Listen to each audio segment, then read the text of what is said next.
श्रावण महीने की नवमी तिथि। कौन सी तिथि? नवमी। चाहे शुक्ल पक्ष की हो चाहे कृष्ण पक्ष की हो। 7 दुर्वा। कितनी दुर्वा? 7 दुर्वा अशोक सुंदरी वाली जगह पर चढ़ाकर, शंकर भगवान के ऊपर चढ़ाकर, गणेश जी के चरणारविंद को लगाकर उसको लेकर आना है। हाटकेश्वर महादेव का स्मरण कर। कौन से महादेव? हाटकेश्वर महादेव। उसको लेकर आइए।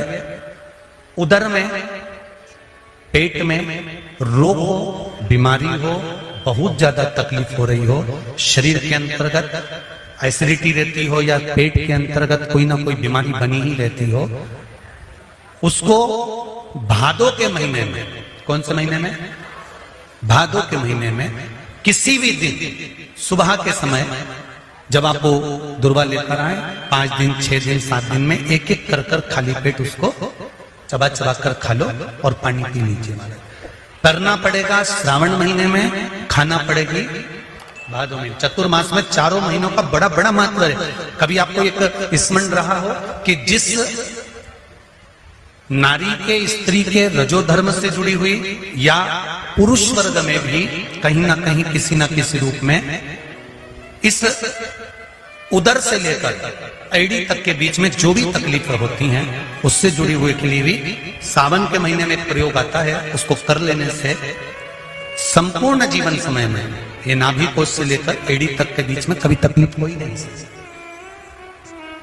और वो जल शंकर भगवान को शूलपाणेश्वर महादेव के नाम से चढ़ाया जाता है। कौन से महादेव के नाम से? शूलपाणेश्वर महादेव। शूलपाणेश्वर, उसका भी स्थान है कि वो जल कहां चढ़ता है।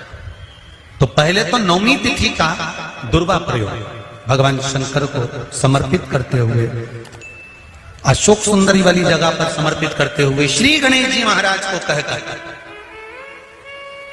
आपको याद होगा जिस समय पर श्री गणेश जी महाराज कुबेर जी महाराज के घर में भोजन करने गए थे, सारा अन्न भगवान गणेश जी पा गए थे, तब शंकर भगवान ने दुर्वा भेजी थी।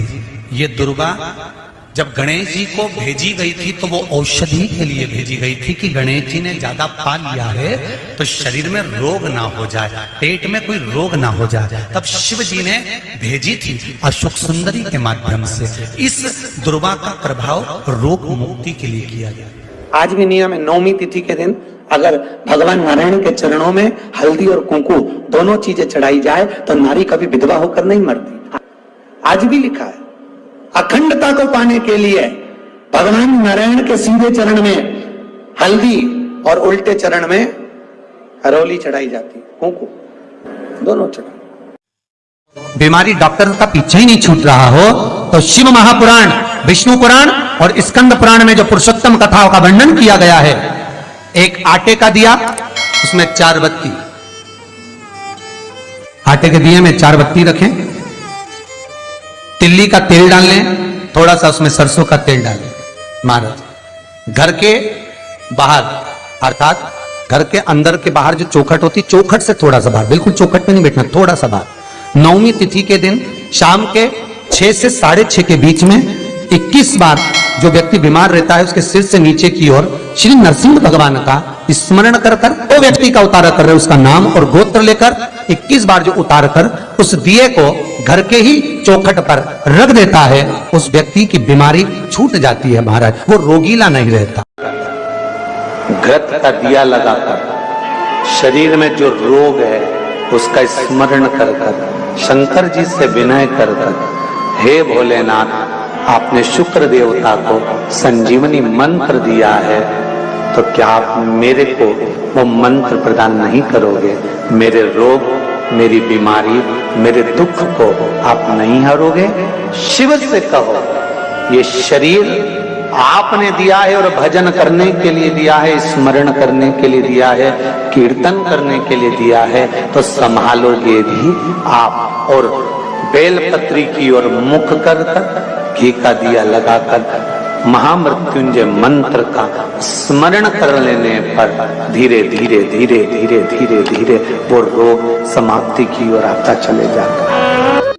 भगवान शिव की कथा कर रही है। डाब को, कुसा को 3 जगह पर, पहला द्वार से अंदर प्रवेश करते समय सीधे हाथ पर कहीं पर भी रख सकते। दूसरा,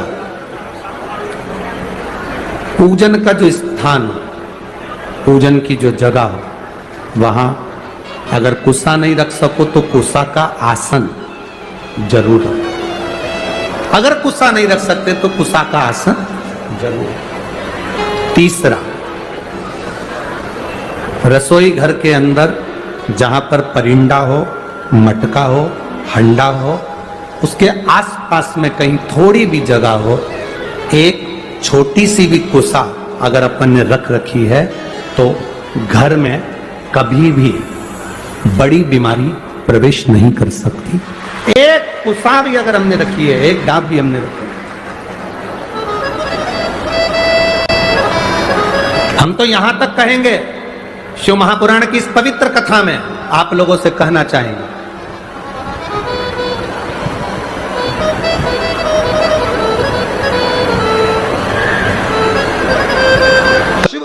अब गर्मी आई, गर्मी में पूरे जीव मर गए, गर्मी में सब सूख गया, कीड़े मकोड़े मर गए गर्मी की तपन के कारण। पर सावन का एक महीना जिसमें भगवान सबको फलना फूलना सब कुछ, पत्तियां भी फूलती हैं, फूल भी फूलते हैं, डालियां भी फूलती हैं, पशु पक्षी जानवर जलचर थलचर सब फूलते हैं। श्रावण का शिव को प्रिय है।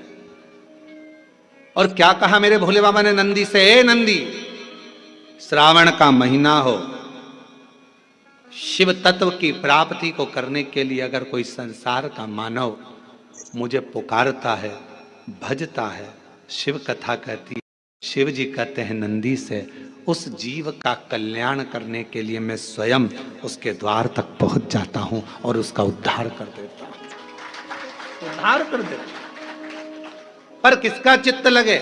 सावन में भी कई लोग ऐसे हैं जिनका चित्त नहीं लग पाएगा, क्योंकि सावन का महीना होता है तो कमाई के स्रोत भी ज्यादा हो जाते हैं। जीजियों की साड़ियां बिकने लगती हैं, फैशन का सामान बिकने लगता है, पर्स मोबाइल बिकने लगता है, सामान बिकने लगता है, क्योंकि उस समय व्यापार भी बढ़ता है। व्यापार इसलिए बढ़ता है क्योंकि भगवान भी चाहता है कि तेरा मन मुझसे हट जाए, व्यापार में लग जाए। क्योंकि भगवान को मालूम, हमने पहले भी कथा में कहा है, बच्चे को माँ गोदी में तभी तक रखती है जब बच्चा खिलौने से नहीं खेलता, खिलौने से खेलने लगेगा माँ नीचे उतार देगी। उसी तरह भगवान तुमको अपने पास जब तक बुलाता है, जब तक तुम्हें अपना बना कर रखता है, और भगवान देख लेता है कि अब धीरे धीरे मेरे को इसको धन देना है, वैभव देना है, ये खिलौने से खेलना चालू करेगा, गाड़ी लाएगा, घोड़ा लाएगा, मकान बनाएगा, फर्नीचर बनाएगा, उसमें लग जाएगा तो मेरे मंदिर आना छोड़ देगा। और मंदिर आना छोड़ दिया तो एक दिन मुझे धीरे धीरे, मैंने एक बार इसके यहाँ वो पहले की माताएं, पुरानी माताएं क्या करती थी, मिर्ची बारिश के पहले भर के रख लेती थी, धनिया बारिश के पहले भर के रख लेती थी, हल्दी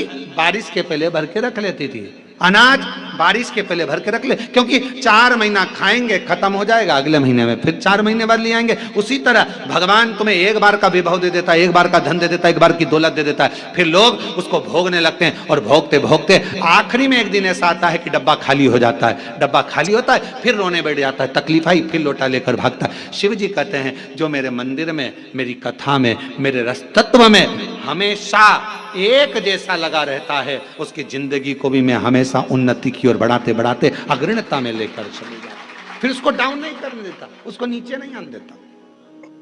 जैसे श्रावण महीने में चढ़ाए गए कनेर के फूल दुर्वा।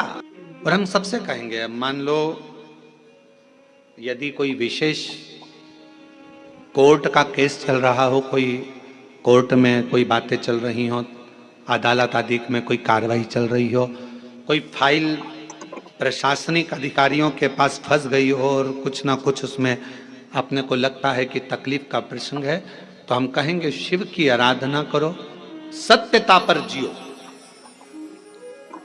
और साथ में 5 दुर्वा, 1 कनेर का फूल पीला, 1 पीला कनेर, 5 दुर्वा, 5 बेलपत्र लेकर शिव जी के मंदिर में जाकर शिवलिंग पर समर्पित कर 2 लोटा जल सावन के महीने में उसी पर बेलपत्र कनेर के फूल पर चढ़ाइए।